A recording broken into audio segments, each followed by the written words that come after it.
What have you done in your Etsy store today to move you closer to Etsy shop success?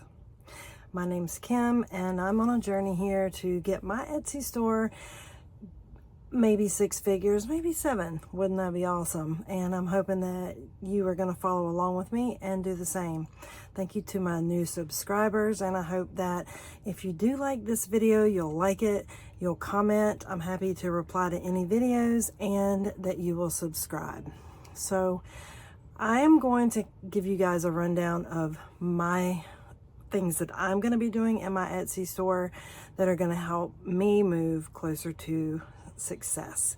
And I'm going to be looking at a piece of paper because I can't remember anything. I'm real, guys. I don't hold, the only thing I will gatekeep is I won't give you my shop name, but everything else, ask away and I'm happy to share. So here's the real deal. I'm going to be looking at a piece of paper, but I'm going to let you know what I'm going to do for success. So as I mentioned in the first video of this series is I'm going to stop throwing spaghetti at the wall. Meaning, if I find out that there's something that's trending, I'm going to do my research on it. I'm not just going to make a design and hope it sticks like that one piece of spaghetti. Because like I said, there's not been a whole lot that has stuck to the wall. So that's the first thing I'm going to do. I'm not just going to sit down and blindly create.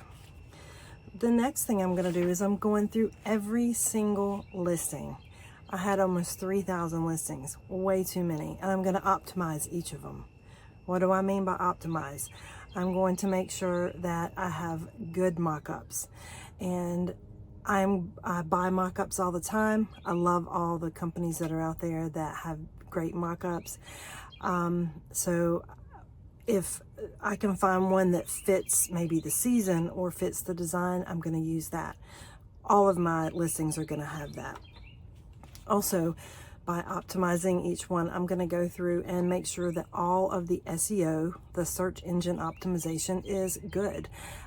If there's random words, things that I see that just don't convert in other people's listings, I'm going to change it up. One thing I will mention about that, if you have an item that is selling, even if it's not a bestseller, I encourage you to not change the SEO on that. You might duplicate that listing and change the SEO in that, but don't change anything that's working for you. This is not about going backwards. It's about moving forwards.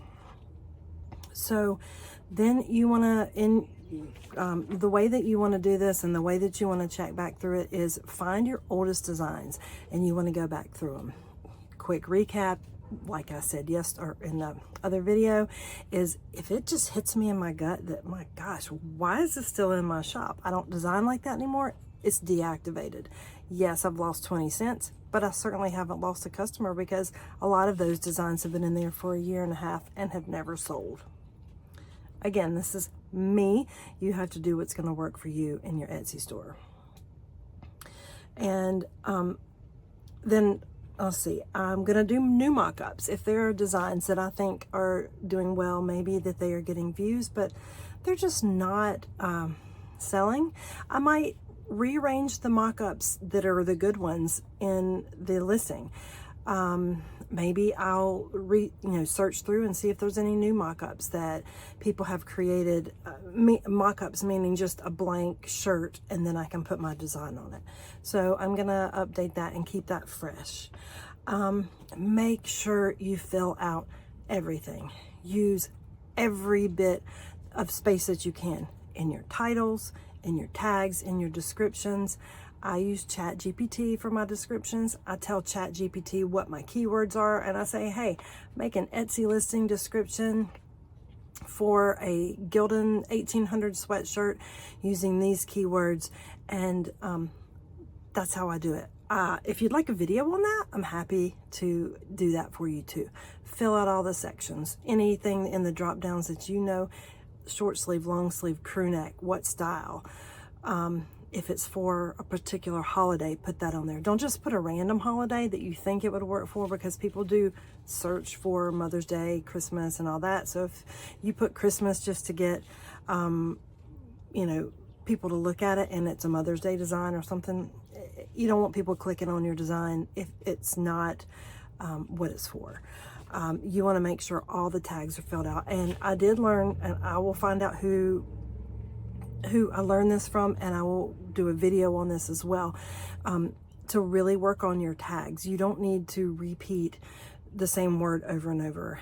Etsy will pick and choose things and put it together. So for instance, you don't need to say, like I use this example, raccoon shirt, raccoon tee, raccoon whatever.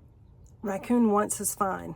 If you have a t-shirt in another tag, it will pair those together if that's what someone types in there. So just keep that in mind. If that doesn't make sense, I can make a longer video just on that one thing. Please comment, let me know. I'm happy to do that. Like I said, swap mock-ups if you've got like a gray mock-up up there, and you just see that people are looking at it, maybe clicking on it if you see in your stats, but nobody's buying it. But it seems like a design that people like.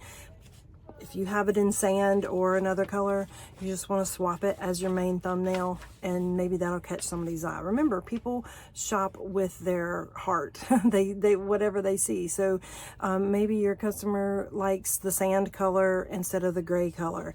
Who knows? If you swap it, maybe that'll sell. I run a daily sale in mine, and I make sure that I never lose money, because on the Printify side, I set the profit amount that I want to make at the bare minimum. And then sometimes I'll go on the Etsy side and I'll bump up my percentage, like that I'm selling it for 20% more or something. And then maybe I'll run a 20% off sale. I'm not really undercutting anything, and I never lose any money on that. But the customers like that. And if you do a one-day sale, it gives a countdown and it kind of makes people excited. So again, anything I'm saying, especially on that, if you want a longer video, I'm happy to do that on that. You want to make sure these sections in there are really good. You don't want to just go t-shirts, sweatshirts, whatever. If you've got different themes in there, like bridesmaids, Western, celestial, cottagecore, whatever, make those your sections, because those also help people find your items. You know, maybe they think they're searching for a t-shirt, but actually they see a design they like on a sweatshirt.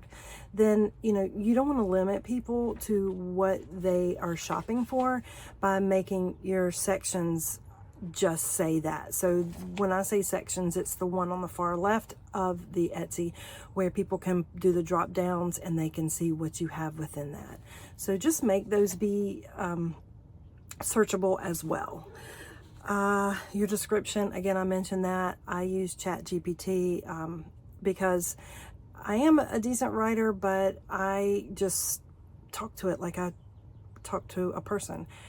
I want to make a description for Etsy and I mean, enough people have put that in there that it lays it out really nicely. Sometimes it'll put emojis. It's kind of cool. So just play around with that. Don't be afraid of AI. It can be your helper. Don't lean on it. You want to make sure it makes sense.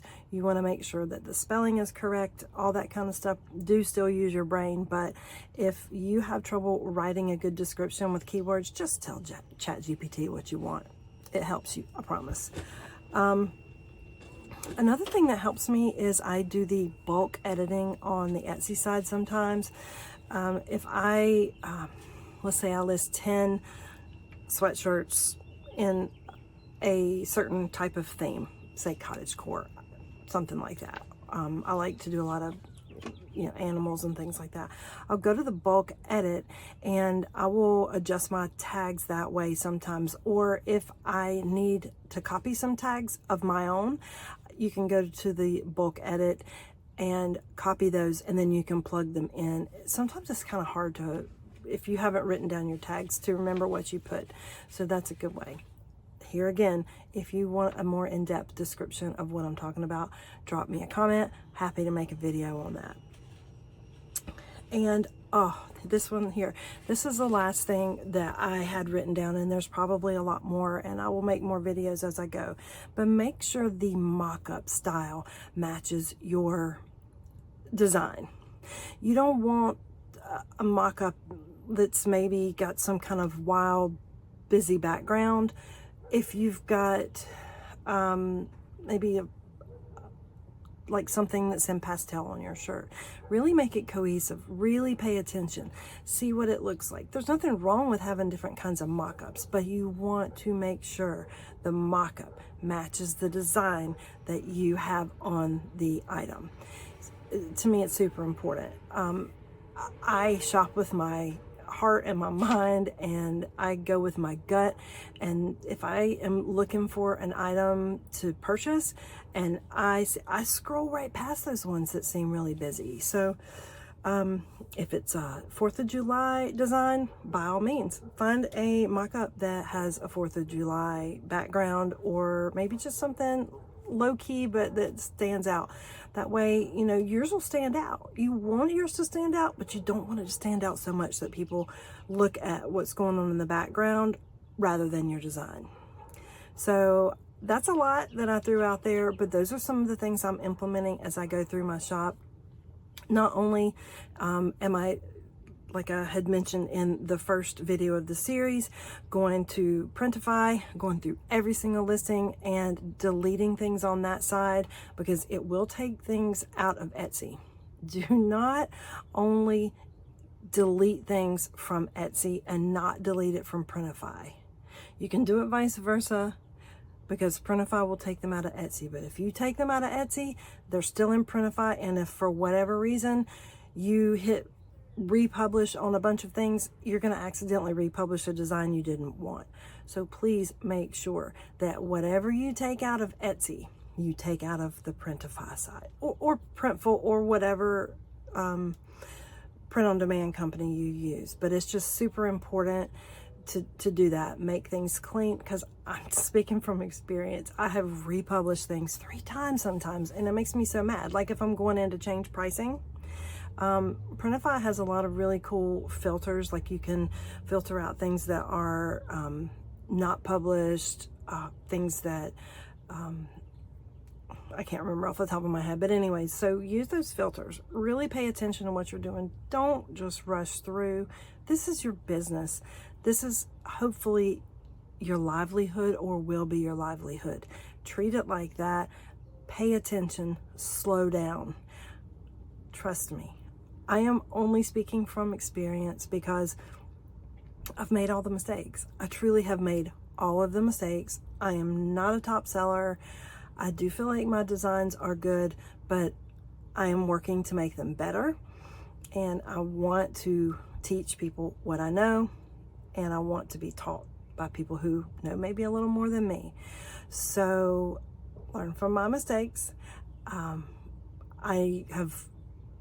really good at teaching myself, so I've learned a lot about editing and different things like that. So throw those comments at me. Guys, please subscribe. I was so excited that one video got so many views. I mean, over 300 may not seem like a lot to you guys, but it's the most I've gotten that fast on a video. I used to do TikToks and show some of my art that I did on iPad, but I've never done anything like this, and I've never had a big following.